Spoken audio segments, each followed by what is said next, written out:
Well, I'll present myself first. Yes, I am a graduate student here at Penn State doing software engineering. And I've been working with several source code management systems. This one is the one that I like the most so far. And I think it's one of the, I don't know if the one that I most used, but one of the ones that I'm using for the longer time. So what I'm gonna do is give you a little short introduction about source code management systems, and particularly the SVM, and then quickly get into the code and handle the commands. So if you are able to grab a terminal, and I don't know how familiar you're with the terminal, but that will be good, because the command line SVN is the one that's everywhere. You can also use other clients, of course. There are many clients for different operating systems.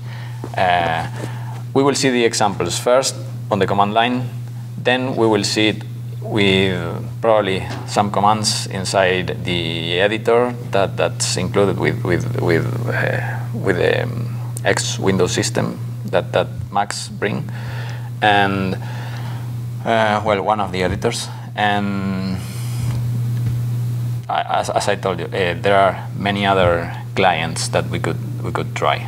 So let's get into the introduction first.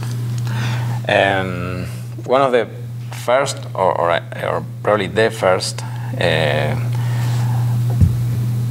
source code management system was the one who was included in the old Unix systems, and was called the source code control system. It was created by Mark Brocken at Penn Labs, and this particular source code management system worked with individual files. So you checked in and checked out and do the versions file by file. I mean, it was all you had at that time, but newer control systems allow you to do a project-wide.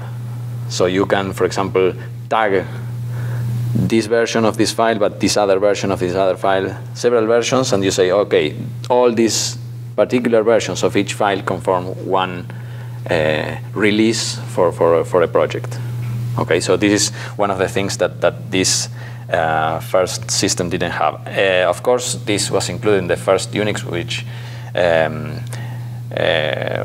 were some kind of free, but the concept of free software was not there. And when AT&T started selling its Unix, it was included with Unix, but the code itself was not freely available. So, and the model that it worked with was about locking files. So, for example, if I am going to edit one file, I lock that file. Nobody else can edit while I'm doing. So, until I release that file,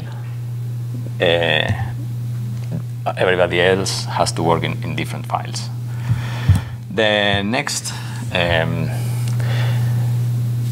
famous source control systems is the revision control system.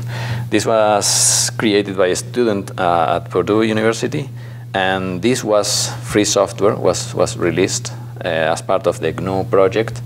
And this also worked with individual files and the lock systems. The advantage of this one is that it was available everywhere, and this could still be used for, not so much for development projects, but if you're a sysadmin and you want to take care of individual files, you don't care much about a whole release of different files. So for individual files, this revision control system is fine. It's still maintained, so You can find it at the GNU projects. The next one is the concurrent version system that had an advantage. The advantage that it has is that it's project-wide. So with this one, you can mark different versions of different files and release that as a whole version of a project. That's a huge advantage compared to the previous ones. Next, we are going to talk about our subject matter today, and this is Subversion. This was created by 3 developers at CollabNet. Now, the project has moved from CollabNet to the Apache Software Foundation, so you will find it under Apache. And we will go through the different steps on how to use this. And finally, I named Git, that was created by Linus Torvalds to be able to do the management of the kernel of the Linux system. Okay, so just a couple of comments on some concepts that we will be using on the Subversion. First, we are talking about the concept of working copy. When you checked out something, you have the directory where you are working is called the working copy, and we will see the importance of this while we are doing the steps on the terminal. Then the concept of the head revision. This is these 3 things are the revision that you just checked out and you modify. This is the working copy. The head revision is the newest release checked in at the repository. One thing that I probably forgot to say is that the Subversion, as well as the previous, the CVS, both are client-server systems. So you work with for example, the command line that you use, the SVN command, is a client, and it connects to the server using different protocols. You can connect to the repository being at the same host, or you can do it through internet. That's why it's good for projects that are spread throughout the world. And the base is the concept of whatever you first check out at your working directory. So if you check out, you can compare the base version. While you're working on your working copy, other developers may be doing changes to the code, doing check-ins. So at the time you are going to check in yourself, if there is any conflict, SVN will let you know. If somebody else has been working on the same file at the same line. One of the advantages that SVN has in comparison with previous, like source code control system or the revision control system, is that you can work on the same file. Different developers can work on the same file, then merge their changes. And if they have not been working on the same lines, there will be no conflict for that. And if, in fact, there are conflicts, SVN will let you know and will let you solve these conflicts. Okay. How does that generally work if you do have one line where both of them are working on it? Obviously, it would notify you, but would it ask which one you want to have the new original there? Yeah, it will show you the version that is at your working copy. As if you have modified it, it will show with your modifications. It will show the base revision. So the revision as it was checked out from the repository when you started working on that, and it will show you whatever other developers have changed about that line, and will let you choose. If SVN cannot solve the conflict because it's something that can't be done automatically, it will let you choose. So another important concept is about the repository. You can design the repository in different ways, but usually you'll be creating 3 main directories. The directory structure inside the repository will have these 3 directories. The first one is called the trunk, where you will be doing the main development. Usually the trunk is used for the main development. Then if you have to go and make some changes that may break the main developer, and if the development is pretty stable and you don't want to break that because other developers may be working on that, you can build a branch, work on that until you have something more stable, and then merge back to the main trunk. This is one of the ways in which you can use branch. This is called a feature branch. If you are adding a new feature or changing something that may break, you will use it like that. So you split the development in order to make the changes, and later you will go back to the trunk. Other way to use it is, for example, if you are going to release something, you have pretty stable code, and you say, okay, I'm going to release this to my users. If you release something, you have to keep that version as it is, because if they found bugs or they want to make changes for that release, you will have to have a way to maintain that thing. So every time you're going to release something, a good way to do it is copy whatever you have on the trunk to a branch, to keep that as the maintenance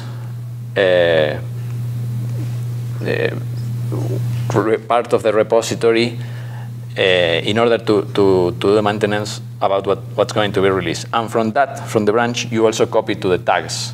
You end up tagging something so that this won't change. The use of each of these 3 directories is, I mean, you create the rules, but there's a general agreement on how to use them. There's nothing that stops you from changing something inside tags, but you have to know that you shouldn't be changing anything that's tagged. Okay, so for SVN, there's nothing different in any of these 3 directories. In fact, SVN doesn't understand what a branch is, what a trunk is, or what tags are. So it's just a conceptual thing. It's an organization that you use into your development. Okay. Then there are other concepts that we should be looking at, but this will take so much time that we won't be able to do the project. So briefly, what I'm gonna do, probably with your help, if you log in and want to collaborate in this project, is we're gonna do a data transmission. So we're basically going to transmit a number from one client to one server. Okay, for that, we are going to be using some Unix commands that, if you're not very familiar, I can explain any of the commands. It's not that we are using a lot, but some of them. And we are going to use the C language, and the library that we are going to use in order to transmit is sockets. So it's very low-level thing, but you don't have to worry about learning sockets or anything like that, or even C language, because what's important is how to see the progress that we are making in the code. So we are comparing the different differences between releases and all that. And the variables that I chose to use in this project is mainly two variables. One is the bytes variable that will count the amount of bytes that are going to be transmitted between the client and the server, and the second variable is the information itself. Okay, so basically we are gonna transmit integers. Why integers could be important? Well, for example, in one of the projects that I've been working with,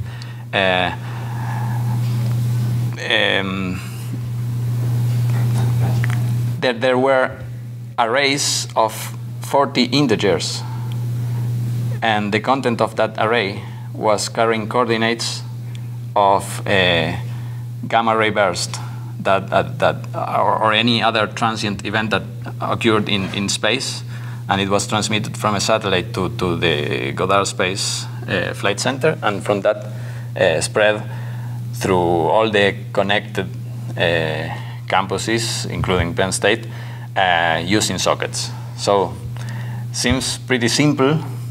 It's not so simple. We don't worry about how complex it may be, but it could be interesting if you think about how it could be used. So instead of the array of 40 integers, we are going to use just one integer and see how it gets transmitted from one place to the other.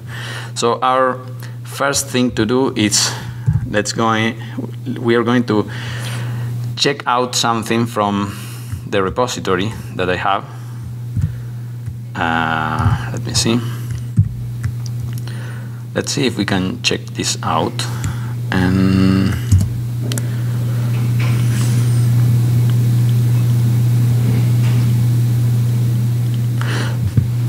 while it tries to check out, let's talk about a little bit about security. You can do it without any type of authentication, or you can use your username and your password. One thing that SVN can do for you is, if you don't want to to enter your password at every check-in or check-out, every time you have to use, it can store your password in your home directory. It's kind of encrypted, but no, it's not totally secure. So if you don't trust the kind of encryption that is used there, because you can, if you know how, you can decrypt that.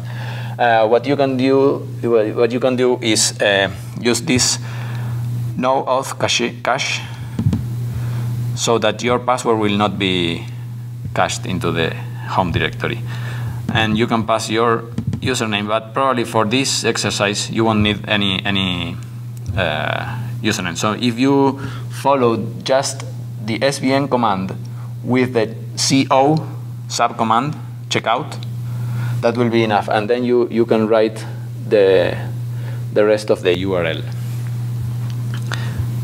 Let me see if I can make it bigger for you. Is that any better? Yeah. So let me at least repeat the command and see. In this case, we don't need anything other than this. That's all we need on there? Sorry? That's all you need right there. Yeah. What says command not found? Sorry? It says command not found. SVN not found. Checked out. No, I like. Yours. Yeah. I'm sorry. Yeah, could be because it's not, may not be included. Yeah. May not be included. I mean, if your computers are too new. It should show you the full path. Does it work in yours? Yes, USR bin SVN. Let's see. I mean, I'm if you want to try these commands, go ahead. Otherwise, we are going to follow this on the screen, so don't worry too much about that. Yeah, it's got a certificate error. The certificate may complain the first time. It will ask you if you want to trust that thing permanently, or it's because the kind of certificate that we have used there. So if you just, sometimes it asks you if you want to have it temporarily, so you hit T, or permanently if you hit P, it will allow you. Okay, so okay, let's go on.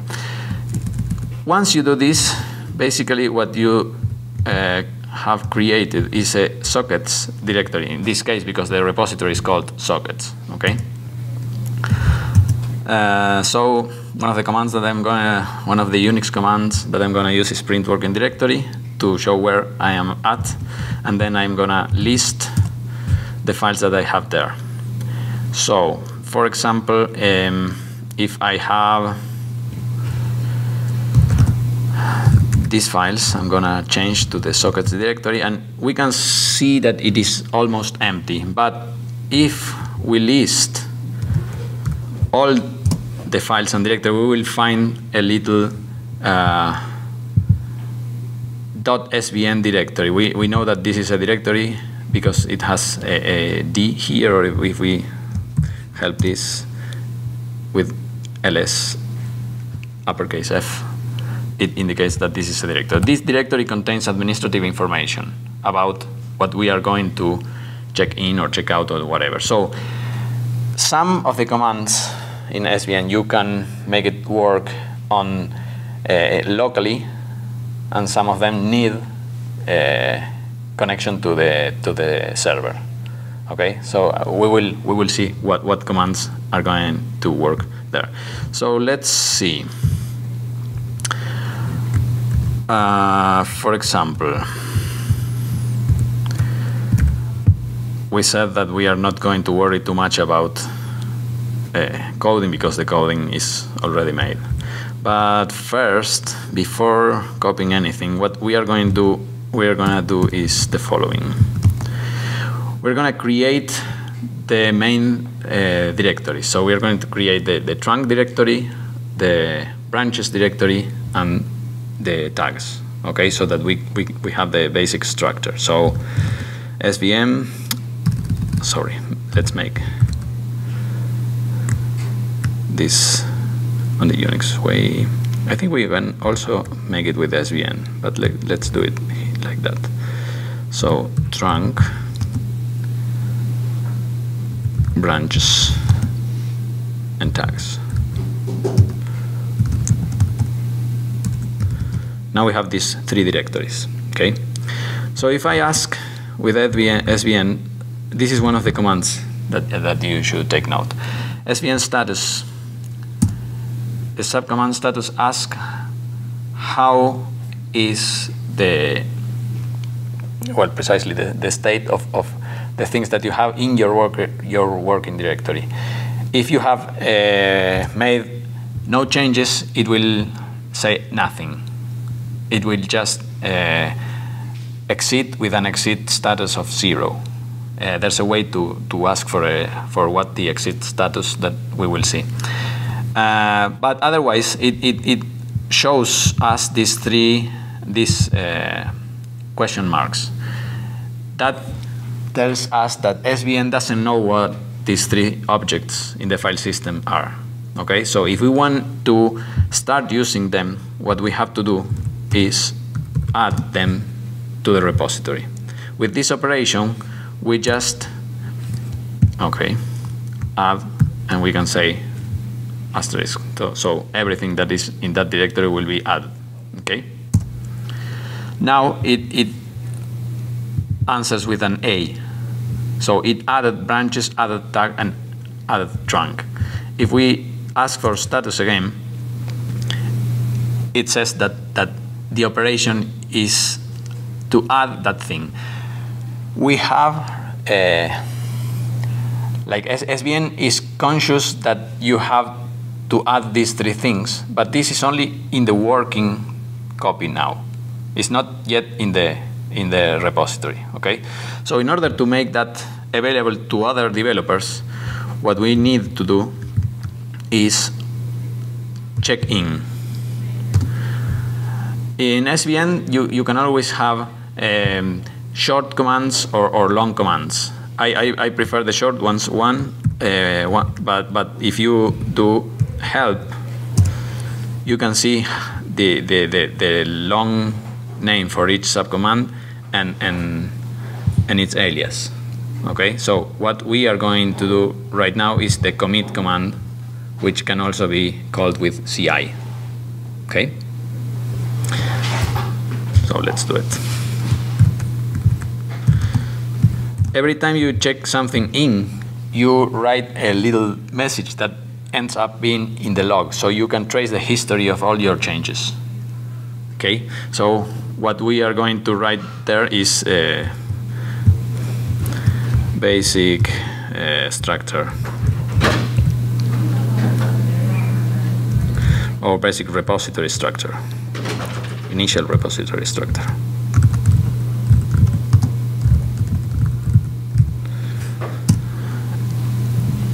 Every time you need to communicate with the server, if you are working with authentication, you will have to write your password if you don't want that to be stored there. Okay, so it says adding branching. So now it is really in the repository. Okay, one thing that SVN does is do it in an atomic way. It either does everything, or it's like if you were working with SQL databases, that it does the commit, and if you can't finish any sentence, it will do the rollback. Where this is similar. So if it can't commit everything, it will not let the repository be in an unstable state. Okay.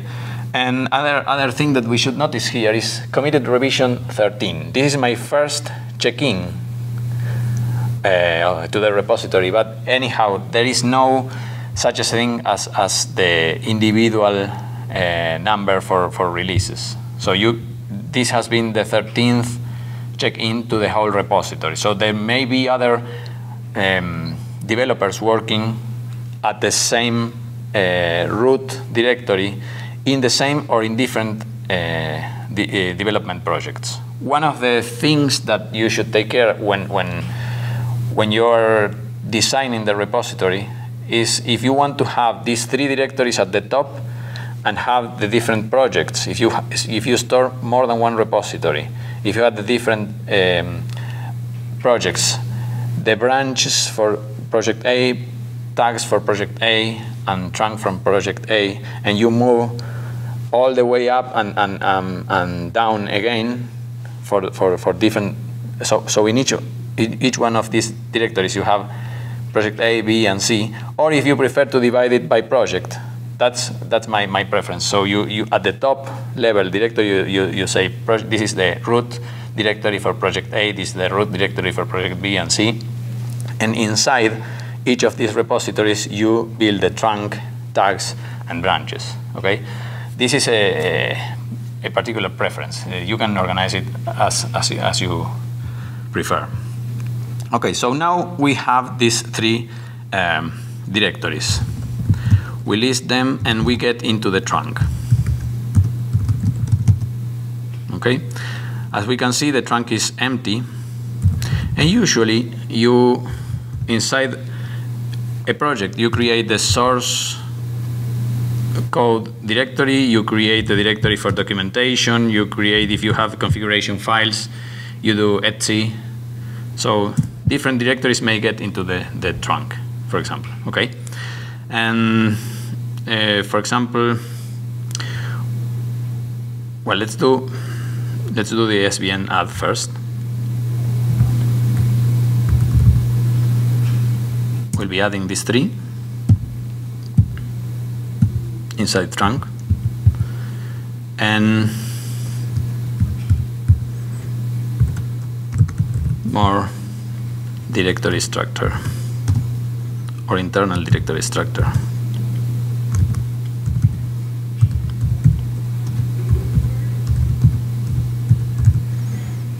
Okay, and we're checking. Now it adds, and we are at revision 14 now. And here we start with code.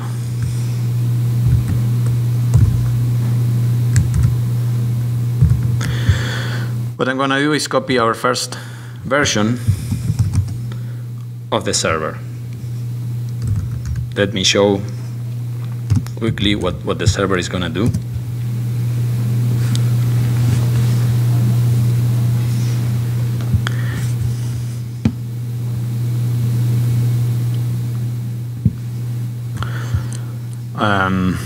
Basically, you're looking for obtaining a file descriptor that is obtained by using the socket function. You are going to use basically 4 functions. The socket function to obtain a file descriptor. With that file descriptor, we're going to bind to a particular port. Once done that, we are going to put the socket in a listening state. So we are going to get ready for being a server. A server is listening on some port, and we're going to enter the main loop. So the main loop, what it's going to do is fill a bunch of structures and everything that it needs in order to accept a call, and whenever that it will block until some client connects, and when the client connects, it's going to obtain another socket, but this time not the one in the main port. For example, if you were a web server, you're listening on the port 80, right? When some browser comes in, you take care of that connection using another socket. So this will be the client for taking care of any connection that will be. Basically, this first version, all it will do is open a socket, obtain a client socket, and immediately will close it. So we can test it. Let's compile this thing. I can compile it from inside this editor, the Emacs editor. So I choose with F10 the menu, then I choose tools, compile, and we compile the server. Okay, compilation ended successfully. We get out of the editor. Now we have server.c, which is the source code, and the binary. Okay, for this file. This is the compiled. So I make the source code as short as possible, so it doesn't have any validation or anything like that. If you don't use it as it's supposed to be used, it will probably end without any explanation of why it is ending. So what we are going to do is fire up this, run this program, listening on any port that we choose. The important thing is that the port is higher than 1000. So these are the printfs that the code have.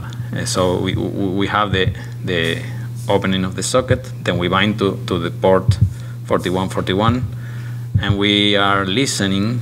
We are in the listening mode, and we start accepting for connections.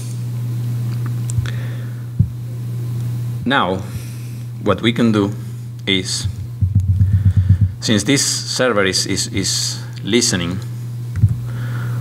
what we will do is, we don't have any client, but we can anyway try to make a connection. There's a program already available in any Unix or in almost any operating system, which is the telnet program. So we can telnet, since I am on the same host, the local host, and we should be telnetting at that port. Okay, so let me see if I can show you how this behaves.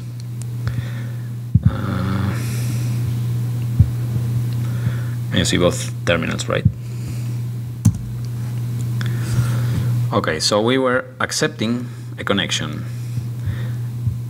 We got the telnet run. It was connected to the local host. This message is shown by telnet itself, and then the server, what it did is accept the connection, but immediately closed that connection. Okay, so that's all it does so far. We see that it works is not useful yet, so we are not going to tag this to make any release for that, but we are checking this in because it works. One of the policies that are usually implemented is that you should check in things that are in a working state, okay? Unless you have to leave and continue from other place, and so that you check whatever you have until that moment, and then you continue working from some other place. But this is a matter of how the team decides to work with. So basically we have that version. Let's check in. First I'm gonna ask for the state.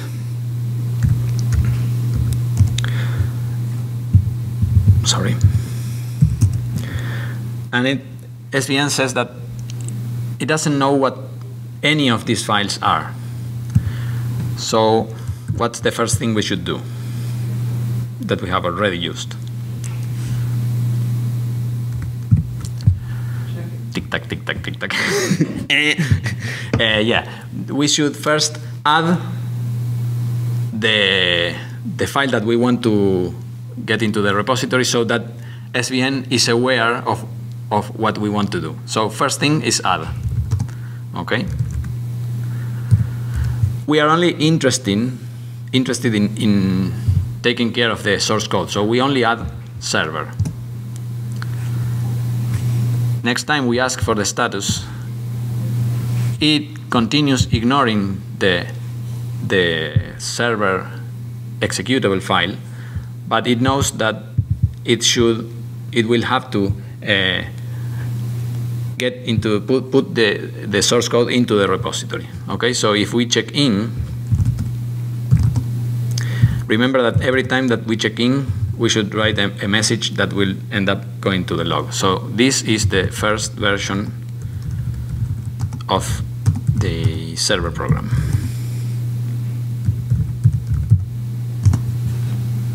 And we check that in.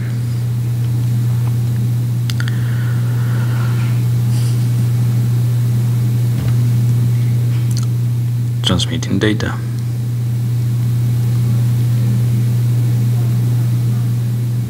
And it happily does the transmission. Now that we have these two files, if we ask about the status, it says that it doesn't know what the executable file is, but it doesn't complain about the source code. We have two files here, okay? Oops. I hope that I still have the network. Can you still see? Yeah. Is it a motion sensor? Ah, nice.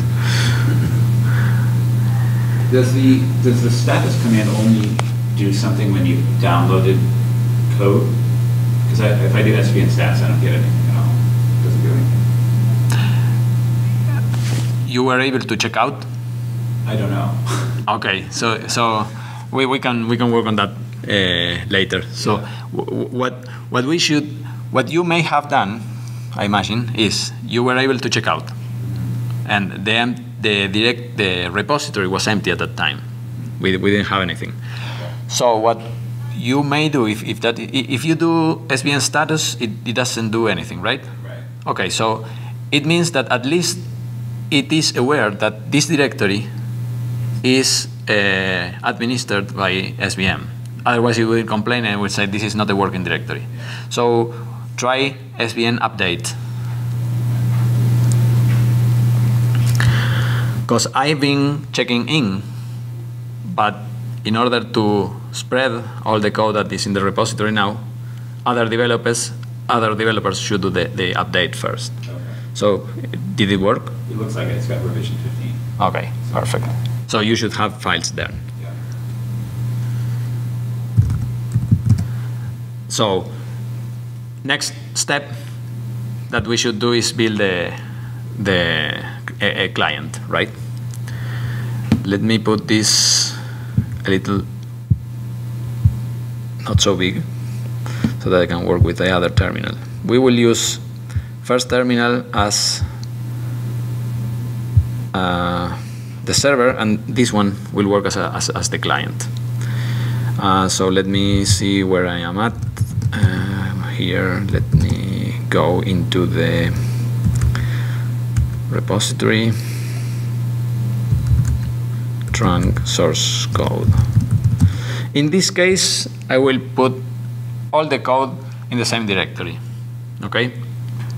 But as I told you before, if you prefer to split the repository in different projects, or even in units of deployment. For example, if you deploy the server to one group of people and the client to another group of people, you can separate under the project directory in client and server or other modules, and inside these modules you create a trunk, tags, and branches. So it's a matter of how you would prefer to organize your code. Okay? Is that makes sense? In this case, as these are just two files, we're going to put everything in the same place. So let me copy that file that's already prepared.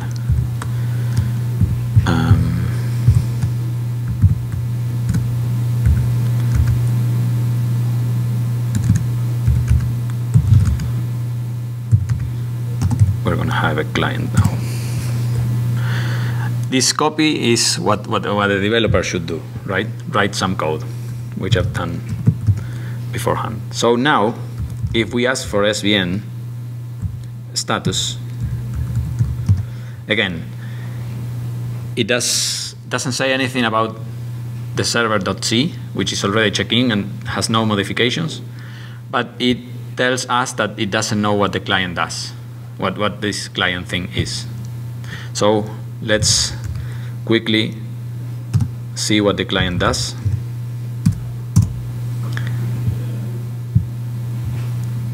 This is a very short program. Basically, it also executes the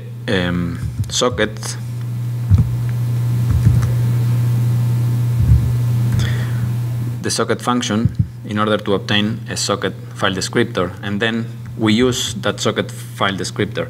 But instead of doing the bind, listen, and accept, this is the client part, so this will connect to something that is already accepting calls.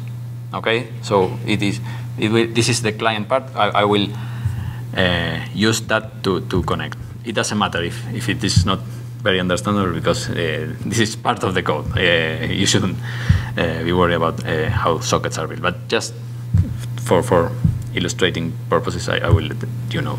So all I am doing with this code is establishing a connection. Immediately after that, I close the connection. Okay, so that I don't have to use the telnet anymore. I have a client at least that establishes a connection and closes the connection. Okay, let's go out of the editor. I'm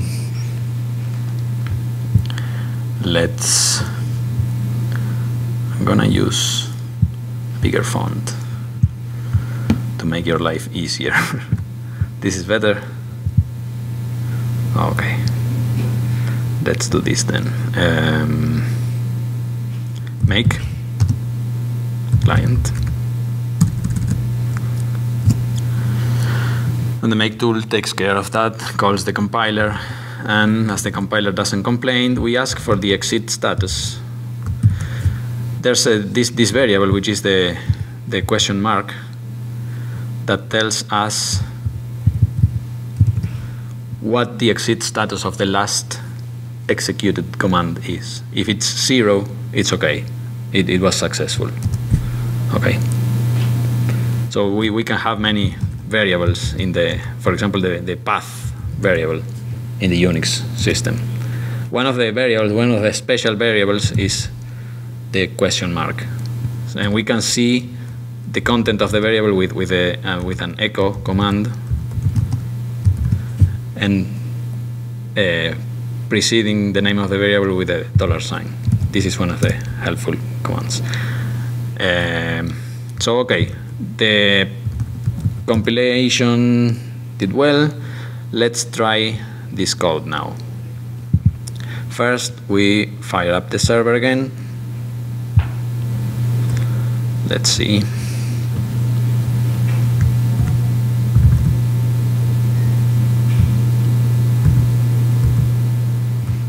Okay. So same port, opens a socket, binds to the port,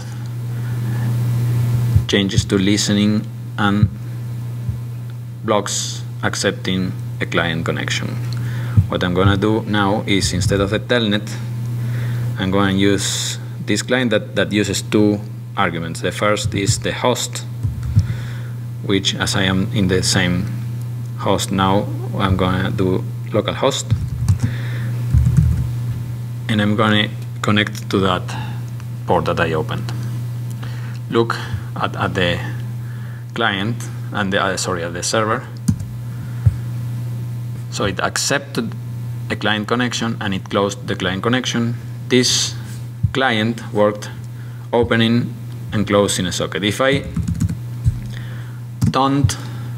I point to any other host, or even to the local host, but no port or any other port, the client still opens or tries to connect to one port. It obtains a socket, but it's not connecting yet, and it closes. So this can open a socket and try to connect to any port, but only when I tell it to connect to the port 4141, the other responds. Okay, the other accepts the connection. Every time I do this to that port, it really establishes a connection with the server. Okay, good. We still have 15 minutes more left, so we can go ahead and learn new commands. What we are going to need now is to really transmit something, otherwise it's useless. So let's begin by copying a new version of the server. Okay.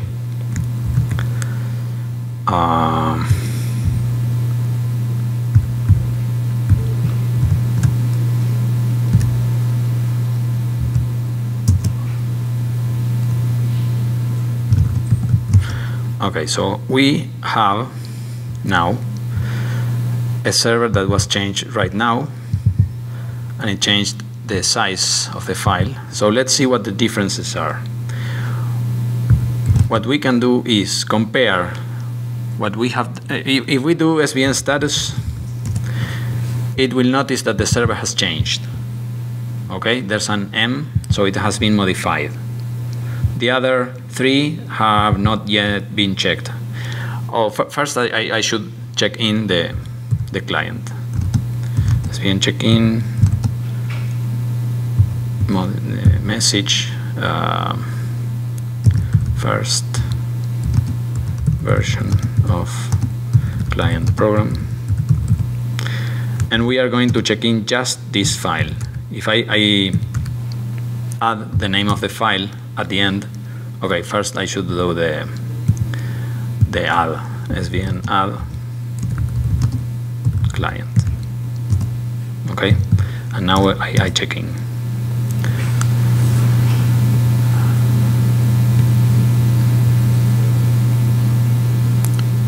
I am connecting to the repository, and as soon as this gives me the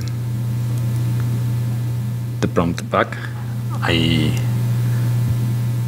return to the explanation of what we are going to do with the server. Okay, it added the client, and it should give me a new version of the whole repository. Now we are at revision 16. If you want to do the update again, you will have now the client, and you will be able to have a new file and compile that file.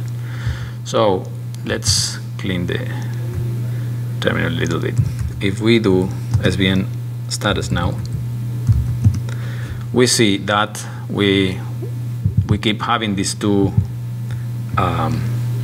binary files, which we don't care. We will not include them into the repository, but we have some modifications done to the server. So if we ask for what the differences are about this server, we now have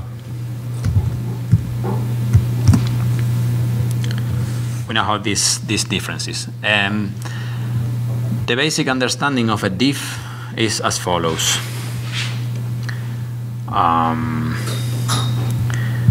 The command starts here, okay? So it says that this is about the server file, and with dashes it refers to revision 15, which was the version that we checked out before starting to work, or the last check-in that we made, okay?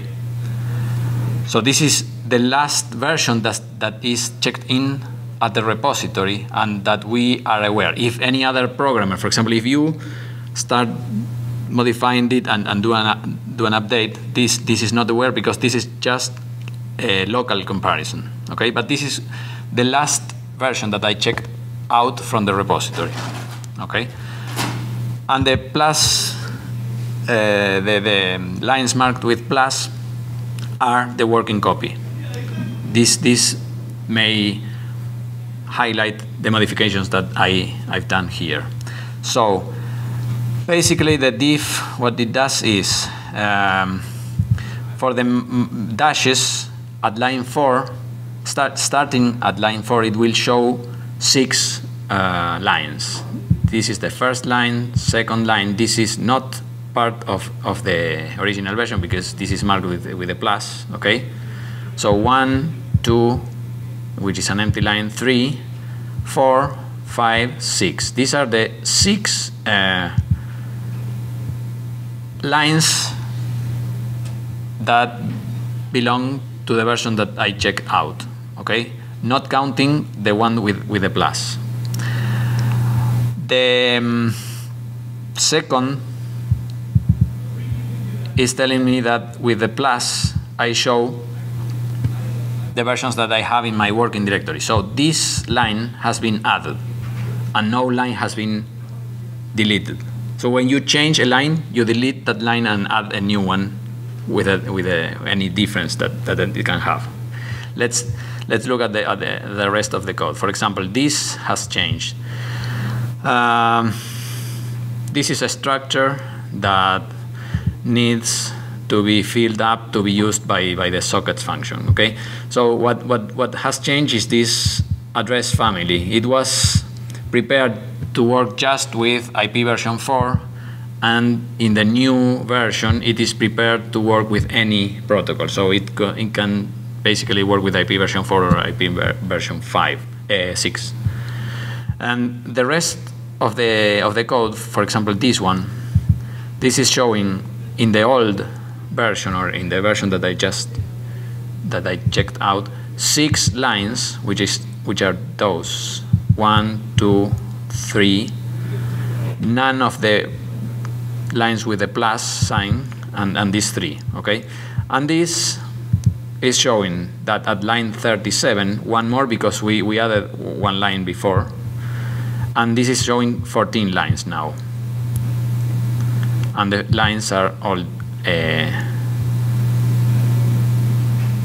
from the beginning to the end. These lines with the plus sign are the new ones. So basically what we did is added code to receive something in the server, okay? It doesn't matter what the code does, but now we are going to listen to something. The most important function is this one, read.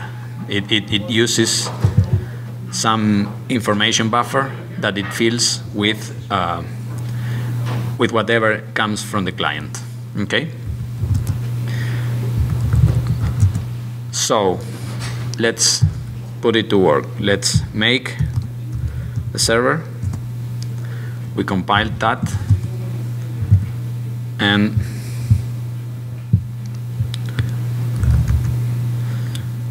we are going to put it to listen at that port. we're going to do the same with the client. So client, let's update the version.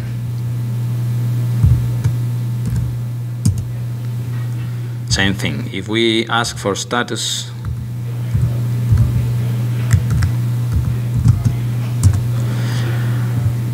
now it detects that not only the server has been modified, but also the client.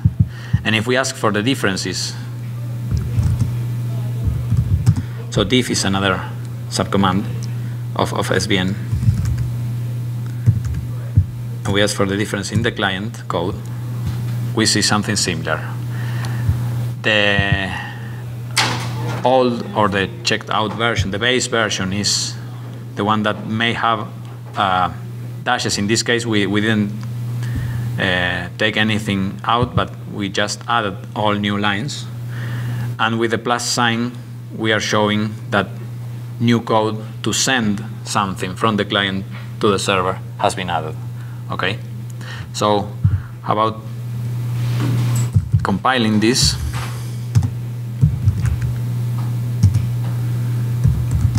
The exit status is 0, so it compiled successfully. And we can run the command, and we'll see as basically this information is what is going to be transmitted. This is a char, a string of characters, and the information that is going to be transmitted is this number, which is the maximum number allowed for a short integer. Okay, so we'll see how it works. It doesn't matter that this is a string. We will see why we put a string first. So basically, the client will run at the local host, and we establish the connection. It has received 5 bytes, and the information received is this one. So as this works fine, we decide that this will be our first version, because at least it works. It doesn't work optimally, but it works. So what we are going to do is first see the status of this thing. We see that we have 2 files modified. So, and these 2 files have already been added. So now if I just run check-in, it knows that it has to work only with the files that have been added. Okay? It will ignore any other files. So this will be the first usable version of client and server.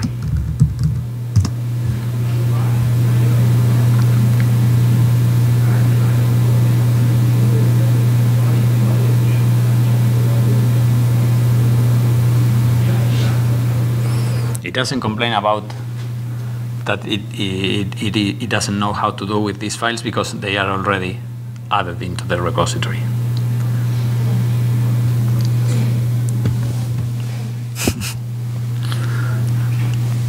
If we move a little bit. Yeah, I'm too static.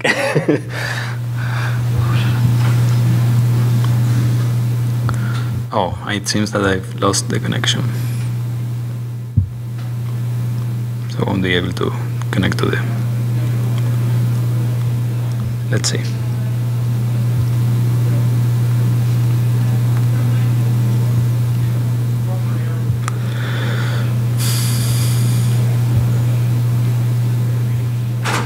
Okay. Probably it will fail because we don't have the connection to the repository now. But what is going, and we are running out of time. What we should do now is we have everything in the trunk, okay, and this is ready for a first release. So what we should do now is copy everything that is in the trunk to the tags. Okay, it failed because we don't have network access. Okay, I will finish the talk by just explaining what the next steps should be. When you have something ready for releasing the trunk, what you will do is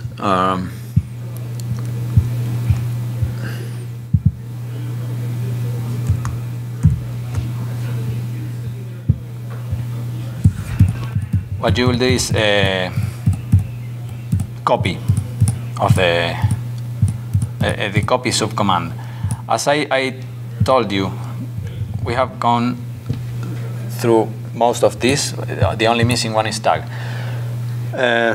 In order to tag things, other other source code management systems had the tag command itself.